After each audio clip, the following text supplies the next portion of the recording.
ಆಜಿ ಮಸಾಲ. ಎಂತ ಅಡಿಗೆಯ ರುಚಿಯಾಗೋ ರಹಸ್ಯವು 20 ರೂಪಾಯಿ. ಎಸ್ಐಆರ್ ಪ್ರಕ್ರಿಯೆ ಮುಗಿದ ಬೆನ್ನಲ್ಲೇ ಚುನಾವಣಾ ಆಯೋಗ ಶಾಕ್ ಕೊಟ್ಟಿದೆ. 43,80,740 ಮತದಾರರಿಗೆ ಶೀಘ್ರವೇ ನೋಟಿಸ್ ಕೊಡಲಾಗುತ್ತೆ. ರಾಜ್ಯದ ಮತದಾರರಿಗೆ ದಾಖಲೆ ಕೇಳಿ ನೋಟಿಸ್ ಅನ್ನ ಜಾರಿ ಮಾಡಲಾಗುತ್ತೆ.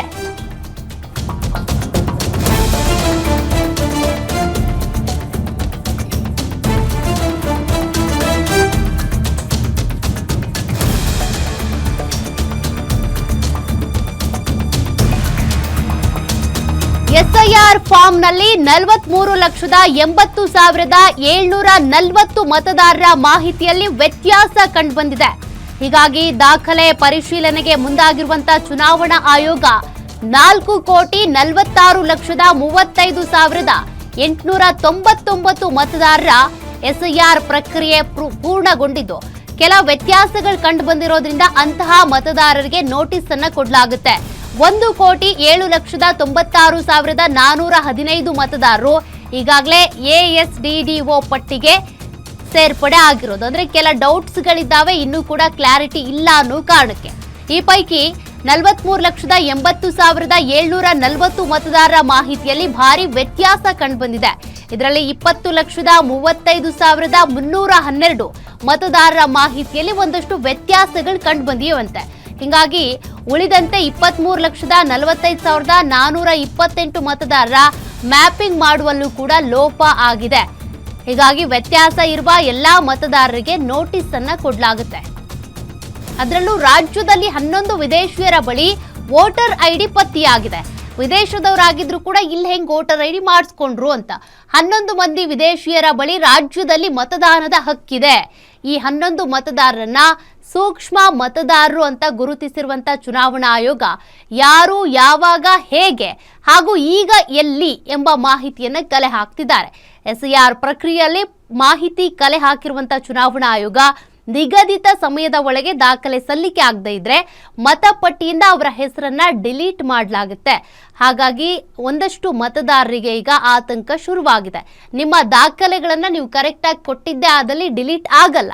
ಹಂಗೂ ಒಂದು ವೇಳೆ ಡಿಲೀಟ್ ಆಯಿತು ಅಂದರೆ ನೀವು ಮತ್ತೆ ಪ್ರಶ್ನೆ ಮಾಡಬಹುದು, ಆಕ್ಷೇಪವನ್ನು ಎತ್ತಬಹುದು.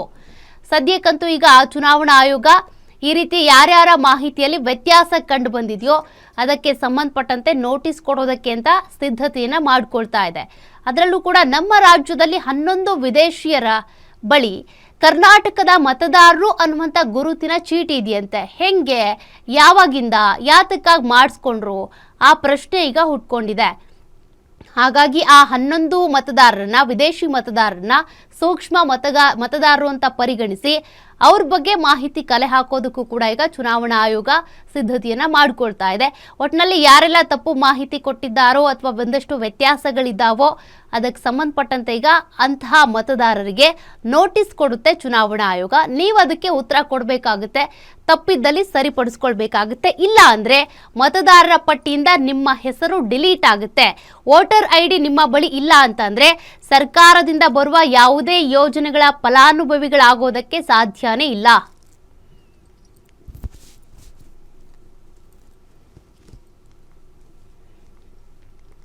ಮತ್ತಷ್ಟು ಡೀಟೇಲ್ಸ್ ಕೊಡ್ತಾರೆ ನಮ್ಮ metro bureau head Ullas live ಅಲ್ಲಿ ಜಾಯ್ನ್ ಆಗ್ತಿದ್ದಾರೆ. ಉಲ್ಲಾಸ್, ಎಸ್ಐಆರ್ ಪ್ರಕ್ರಿಯೆ ಮುಗಿದ ಬಳಿಕ ಒಂದಷ್ಟು ಶಾಕಿಂಗ್ ವಿಚಾರಗಳು ಬೆಳಕಿಗೆ ಬಂದಿವೆ. 11 ವಿದೇಶಿ ಮತದಾರರು ನಮ್ಮ ಕರ್ನಾಟಕದಲ್ಲಿ ಗುರುತಿನ ಚೀಟಿ ಪಡ್ಕೊಂಡಿದ್ದು ಹೇಗೆ ಅಂತ, ಮತ್ತೊಂದು ಕಡೆಗೆ ಕೆಲ ವ್ಯತ್ಯಾಸಗಳಿವೆ ಅಂತ.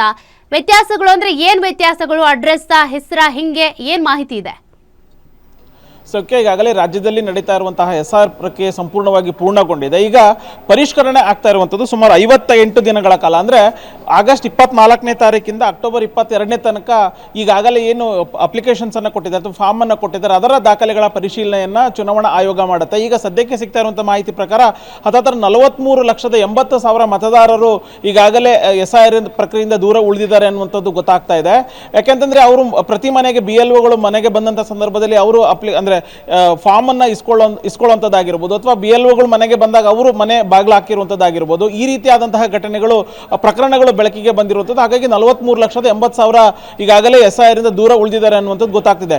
ಇನ್ನೊಂದು ಆತಂಕದ ವಿಚಾರ ಏನು ಅಂತಂದರೆ, ಸುಮಾರು 11 ಜನ ವಿದೇಶಿಗರಿಗೆ ಇಲ್ಲಿ ಚುನಾವಣಾ ಆಯೋಗ ವೋಟರ್ ಐಡಿಯನ್ನು ಕೊಟ್ಟಿದೆ ಅನ್ನುವಂಥದ್ದು ಬೆಳಕಿಗೆ ಬಂದಿದೆ. ಅಂದರೆ ವಿದೇಶದಲ್ಲಿರುವಂಥವರಿಗೆ ಹೇಗೆ ಚುನಾವಣಾ ಆಯೋಗ ವೋಟರ್ ಐಡಿಯನ್ನು ಕೊಡ್ತು ಅನ್ನುವಂತಹ ಒಂದು ಆತಂಕದ ವಿಚಾರ ಈಗ ಬೆಳಕಿಗೆ ಬಂದಿದೆ. ಸೊ ಹೀಗಾಗಿ ಯಾವ ಆಧಾರದ ಮೇಲೆ ಕೊಟ್ಟಿದ್ದಾರೆ, ಎಲ್ಲಿ ಕೊಟ್ಟಿದ್ದಾರೆ, ಯಾವ ಜಿಲ್ಲೆಯಲ್ಲಿ ಈ ರೀತಿಯಾದಂತಹ ಒಂದು ವೋಟರ್ ಐಡಿಯನ್ನು ಕೊಟ್ಟಿದ್ದಾರೆ ಅನ್ನುವಂಥ ಒಂದು ದಾಖಲೆಗಳನ್ನು ಪರಿಶೀಲನೆ ಮಾಡುವಂಥ ಕೆಲಸಕ್ಕೆ ಮುಂದಾಗ್ತಿದ್ದಾರೆ.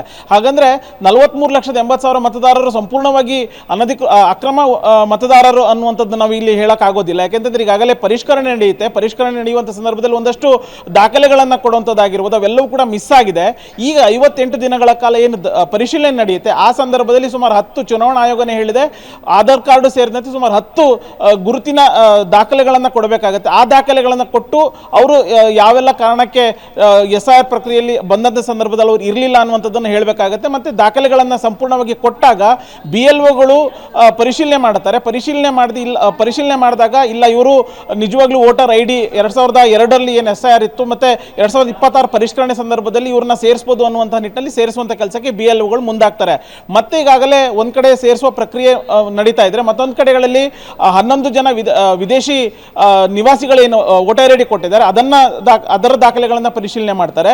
ಮತ್ತೆ ಯಾವೆಲ್ಲ ಕಾರಣಕ್ಕೆ ನೀವು ಈ ರೀತಿಯಾದಂತಹ ಅಂದರೆ ಅಪ್ಲಿಕೇಶನ್ಸ್ ಅನ್ನ ಫಾರ್ಮ್ ಅನ್ನು ತೆಗೆದುಕೊಂಡಿದ್ರು, ಅವರು ಯಾವೆಲ್ಲ ಕಾರಣಕ್ಕೆ ಅಂದರೆ BLOಗಳು ಬಂದಾಗ ಮನೆಯಲ್ಲಿ ಯಾವೆಲ್ಲ ಇರಲಿಲ್ಲ ಅಥವಾ ಬೇರೆ ಎಲ್ಲಾದರೂ ಇದ್ರ, ಇವೆಲ್ಲವನ್ನ ಪರಿಶೀಲನೆ ಮಾಡುವಂಥ ಕೆಲಸಕ್ಕೆ ಮುಂದಾಗ್ತದೆ. ಅಂದರೆ 58 ದಿನಗಳ ಕಾಲ ಈ ಒಂದು ದಾಖಲೆ ಪರಿಶೀಲನೆ ನಡೆಯುತ್ತೆ. ಪರಿಶೀಲನೆ ವೇಳೆ 43,80,000 ಮತದಾರರು ಈಗಾಗಲೇ SIR ಪ್ರಕ್ರಿಯೆಯಿಂದ ದೂರ ಇದ್ದಾರೆ.